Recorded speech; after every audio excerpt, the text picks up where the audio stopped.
मित्रों नमस्कार। Parameter of law के इस चैनल में मैं आपका मित्र रिटायर्ड जज अशोक शर्मा आपका हार्दिक अभिनंदन करता हूं। आज का विषय है, सामान्यतः कई जगह मैंने ऐसा सुना है कि लोग बोलते हैं न्यायालय में भ्रष्टाचार व्याप्त है। मैं इस तथ्य की पुष्टि नहीं करता हूं।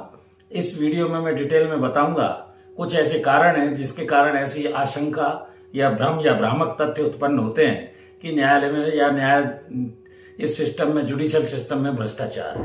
लेकिन मैं इस तथ्य की पुष्टि नहीं करता, क्योंकि मैंने लंबे समय तक वकील रहकर, पुलिस प्रोसिक्यूटर रहकर, जज रहकर, अपील सुनकर ये देखा है कि ये केवल आशंका मात्र है। इस तथ्य की पुष्टि किसी भी तरह से नहीं होती है। दोस्तों, जनता में ये जनरली कहा जाता है कि सुविधा शुल्क दिए बिना न्यायालय में कोई काम नहीं होता है, जबकि ऐसा नहीं है। हकीकत है या ये मिथ्या है, इस बारे में मैं बताने जा रहा हूं।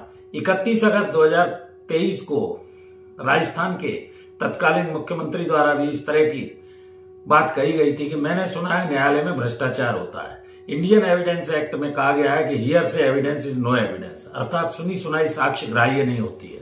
तो एविडेंस ऐसी कोई उनके समक्ष नहीं थी। उन्होंने ऐसा बोला कि मैंने सुना है। सुने का कोई मूल्य नहीं है। प्रामाणिक साक्ष्य आज तक ऐसी कहीं किसी तरह मेरे ज्ञान में नहीं आई है। सम्माननीय अधिवक्ता और न्यायाधीश जो भी हैं वो सब बिल्कुल विधि के अनुसार, according to law, as per law काम करते हैं। और ये कंटेम्प्ट की कार्यवाही भी इस तरह की भ्रामक अफवाह फैलाने से उनके विरुद्ध हो सकती है। न्यायालय के आदेश की अवहेलना में आ सकता है। जहां तक न्यायाधीश के करप्ट होने का प्रश्न है, इसकी शिकायत आप डिस्ट्रिक्ट जज से, रजिस्ट्रार विजिलेंस से, चीफ जस्टिस से कहीं भी कर सकते हैं। चीफ जस्टिस ऑफ इंडिया तक आपके लिए फोरम उपलब्ध है। तो ऐसी स्थिति में कोई जब तक प्रमाण ना हो, इस मिथ्या तथ्य को कभी भी मुंह से न निकाला जाए, न फैलाया जाए, ऐसी मेरी व्यक्तिगत आपको राय है। झूठा शपथ पत्र यदि आप देते हैं तो मिथ्या शपथ पत्र जो झूठ बोलने के आधार पर आपको दंडित भी किया जा सकता है, प्रोसिक्यूशन आपका हो सकता है। अब जहां तक कोर्ट में कोर्ट क्लर्क से पेशी लेने का प्रश्न है, लोग स्वयं बिना मांगे भी उनको अपनी पास की तारीख सहूलियत के लिए या तारीख बढ़वाने के लिए या किसी अन्य कारण से फाइल निकलवाने के लिए स्वयं आगे होकर भले ही उनको कुछ सुविधा शुल्क के रूप में दे देते हो। कोर्ट का क्लर्क नहीं मांगता कि मुझे कितना आपको देना पड़ेगा तभी मैं आपके काम को करूंगा। क्लरिकल लेवल पर भी मेरे पास कोई ऐसी प्रामाणिक साक्ष्य आज तक उपलब्ध नहीं हुई है, और इसलिए मैं इस प्रामाणिकता का कि न्यायपालिका में भ्रष्टाचार है, कभी इस बात को स्वीकार नहीं कर सकता। मेरे पास आज तक इस बारे में कोई प्रामाणिक साक्ष्य नहीं है। मैंने कई साल तक कोर्ट में काम किया है।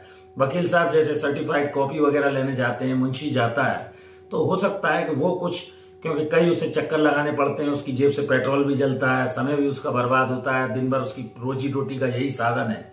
तो हो सकता है वो थोड़ा बहुत वो आपके घर भी पहुंचाएगा, सर्टिफाइड कॉपी ऑफिस तक पहुंचाएगा, आपके विभाग में देने जाएगा जहां आप उपलब्ध हैं। तो इस तरह के जो ऑर्डर्स हैं, चाहे वो स्टे ऑर्डर हो, बेल ऑर्डर हो, कोई सर्टिफाइड कॉपी हो, इनमें हो सकता है वो नॉमिनल कुछ आपसे खर्चा पानी के रूप में ले ले, तो उसको इस तरह के भ्रष्टाचार में नहीं कहा जा सकता। अब एक और नया प्रश्न उठता है कि बेंच हंटिंग। कई बार सुना गया है बेंच हंटिंग होती है। बेंच हंटिंग में केस को एडजॉर्न करवा के दूसरे जज के यहाँ लोग ट्रांसफर करा लेते हैं। और जहां तक इम्पीचमेंट का प्रश्न है, आज तक भारत के न्यायालयों में किसी भी न्यायाधीश के विरुद्ध ऐसी इम्पीचमेंट की कार्यवाही नहीं। 4 जज थे, वी रामास्वामी, सौमित्रा सेन वगैरह, रामार्जुन, पारदीवाला वगैरह। रिमूवल होने के पहले ही उन्होंने अपने पद से इस्तीफा दे दिया था। तो ये बेंच हंटिंग में भी कोई दिक्कत नहीं। किसी से आपको ऐसा लगता है जज न्याय नहीं करेगा, हमें न्याय नहीं मिलेगा, तो आपको ये लिबर्टी है कि उसके केस को आप ट्रांसफर कराने के लिए डिफरेंट ग्राउंड्स पर ट्रांसफर करा सकते हैं। तो कितना भी जुडिशियल सिस्टम में कहा जाए, आज तक मैंने भ्रष्टाचार इस तरह का होते हुए, क्योंकि कोई प्रामाणिक साक्ष्य नहीं है, ऐसी अफवाहें, भ्रामक तथ्य फैलाए जाते हैं कि न्यायपालिका में भी अब भ्रष्टाचार है, ऑर्डर्स परचेज होने लगे हैं, बिकने लगे हैं। ये बिल्कुल गलत है। करप्शन बिल्कुल भी व्याप्त नहीं है। जुडिशरी पर फेथ है, और जुडिशरी के द्वारा दिया गया कोई भी फैसला एपेक्स कोर्ट का, चाहे वो हाई कोर्ट हो, सुप्रीम कोर्ट हो, सभी को मान्य होता है।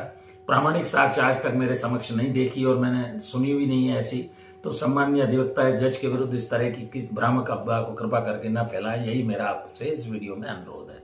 और जुडिशियल सिस्टम पे पूरा भरोसा कीजिए। सबसे स्ट्रॉन्ग सिस्टम है ये। लेजिस्लेचर आपका, इसके अलावा एग्जीक्यूटिव, इसके अलावा पत्रकार जो हैं या पत्रिका से संबंधित जो मीडिया बोला जाता है, इन सब से ये महत्वपूर्ण एक सिस्टम का हिस्सा है और इस पर लोगों का फेथ है और हमेशा बना रहेगा, ऐसा मेरा मानना है। जुड़े रहिए पैरामीटर ऑफ लॉ चैनल से। इस वीडियो में यहीं तक। मैंने एक जनरल एस्पेक्ट के रूप में इस तरह का कई जगह सुना तो मेरा मन हुआ कि मैं इस तरह का एक वीडियो आपके समक्ष लाऊं और मैंने ये अपनी जानकारी के अनुसार आपके समक्ष बातें रखी। तो मेरे पास इस तरह की कोई प्रामाणिक साक्ष्य आज तक नहीं आई है कि जुडिशियल सिस्टम में किसी तरह का कोई करप्शन है। तो जुड़े रहिए इससे, देखिए, लाइक कीजिए, शेयर कीजिए। एक और अनुरोध, मेरी धर्मपत्नी श्रीमती अर्चना शर्मा का भी यूट्यूब पर एक चैनल अर्चनाज RTF के नाम से है, कृपया उसको भी सब्सक्राइब कीजिए, उसके वीडियोस देखिए। धन्यवाद। इस वीडियो में यहीं तक। नमस्कार।